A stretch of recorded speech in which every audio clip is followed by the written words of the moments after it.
Hey guys, what's up? My name's Ines. I write kissing books, and today I'm back with my final installment of how to write a screenplay using various softwares. We've gone through Scrivener, which we all probably use to write our novels. We've gone through a free software called Celtex or Celtex. I'm still not sure all these years later if it's a hard C or a soft C. But today I'm going to show you how to write a screenplay in something that we all should know, Word. You have to use the Microsoft Word template that I have linked.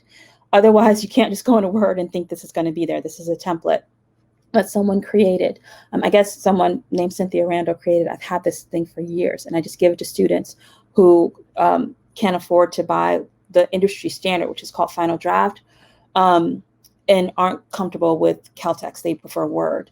So here you are, you have Word. I'm going to skip over the title page because that's pretty simple and self-explanatory. You can title it whatever, your screenplay, whatever it is, and you know who you are. So you can change the byline there. You can put in your information here.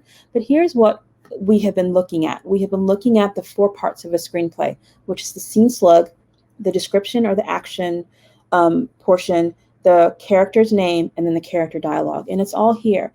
Depending upon what version of Microsoft Word you have, you may have to hunt for this, but I have the latest version of Microsoft Word. And so I'm just going to go and find the styles pane. Sometimes I've seen the styles pane under view, and then you have to like set up the formatting bar. I don't know. If you have the latest version of Word, it's very simple to find. You just look for it in the styles pane. And then here it is. Someone has already put all this information here for you. Here's the scene heading, and the colors really don't matter. Nobody's going to yell at you if you have all these colors, but if they bother you and you don't want your scene headings to be red and your characters to be blue, you can just go in and just set them all to automatic once you're done. I'm not going to, because I like visual cues, and I also like to play with a lot with colors. But here's everything that you need. Whoever Cynthia is, she didn't do this correctly, so you wouldn't say that someone's in a pickle. You'd have to use what we've already learned is the scene slug. So interior, office, day. Let's leave it Kathy. Well, actually, no. Let's keep up with this. Let's just get rid of as much of this as possible. And we already know that when we hit the return key, that we are going to have the action, which is here. So I could have clicked on that, or I just already know that once I do that, it's going to tell me the action. So we have, again, Ines sits in her office chair, typing on her laptop. I think Word is one of the only ones that will assume after you write action that you're going to write a character. Haha, so another bone in Word's basket. So here's Ines. We just said another bone in Word's basket. And then it's going to assume that you want to do action, but they're all here. So I could do action if I wanted to change that and do a scene slug.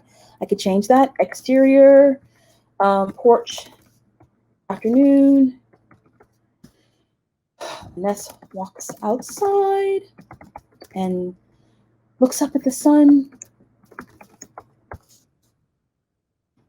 And then Ines will do a voiceover. How is it still 2020? We're all thinking that, right?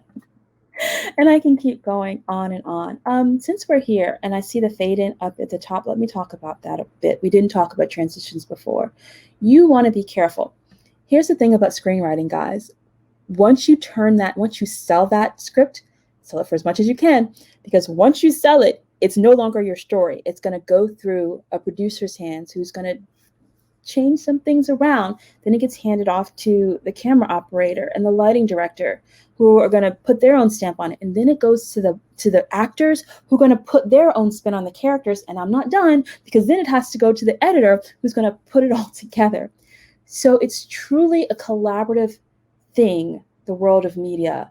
And it's like a game of telephone. The message that you start out with isn't exactly the same as the message that you end with, but hopefully if you've hired the right people, or if the right people have attached themselves to your project, it becomes something absolutely amazing and beautiful.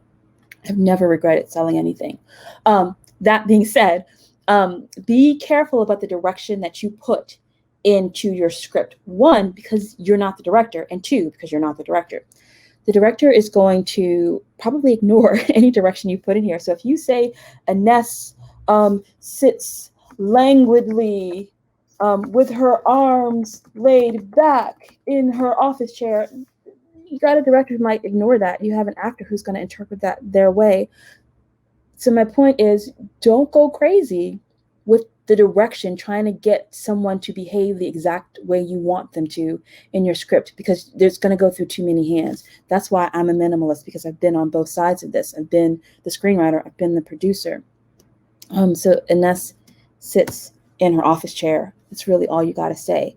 Where you really control things is in the dialogue and in the character's arc, from the beginning of the story to the end of the story. And that's what's important in story, is to watch that journey. So I highly encourage you, if you're a first-time screenwriter, to focus on that aspect, to focus on the journey of the character, because even the words are going to change, because somebody might realize, and they might make a really good decision if they realize that they could say your words differently, and they may make them sound better.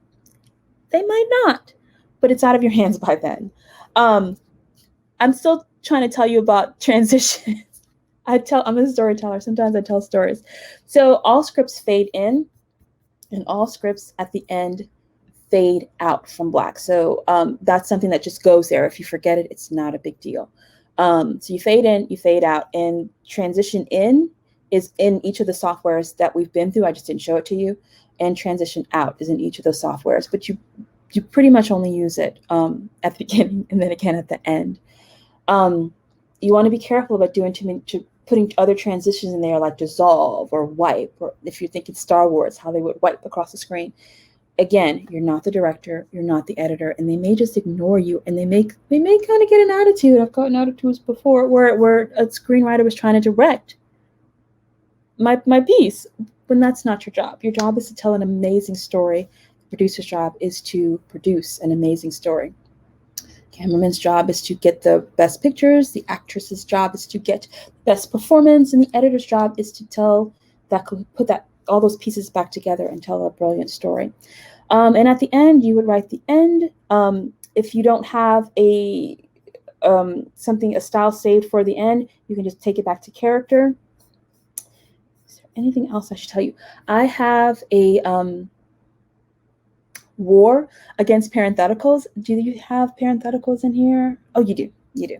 So what is a parenthetical? I hate that I'm even explaining this to you. So a parenthetical, it sits into the dialogue a bit, and it's action.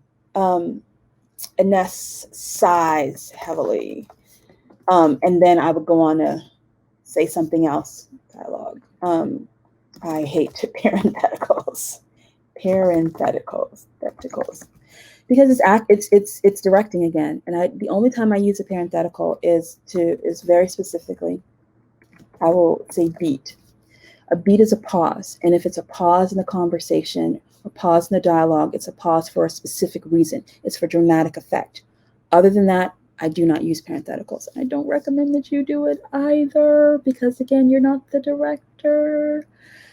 Pet peeve, war, pet peeve, whatever. But that's it. I've told you everything. Action, character, dialogue. You don't need to worry about the page numbers, because it'll number itself. Parenthetical.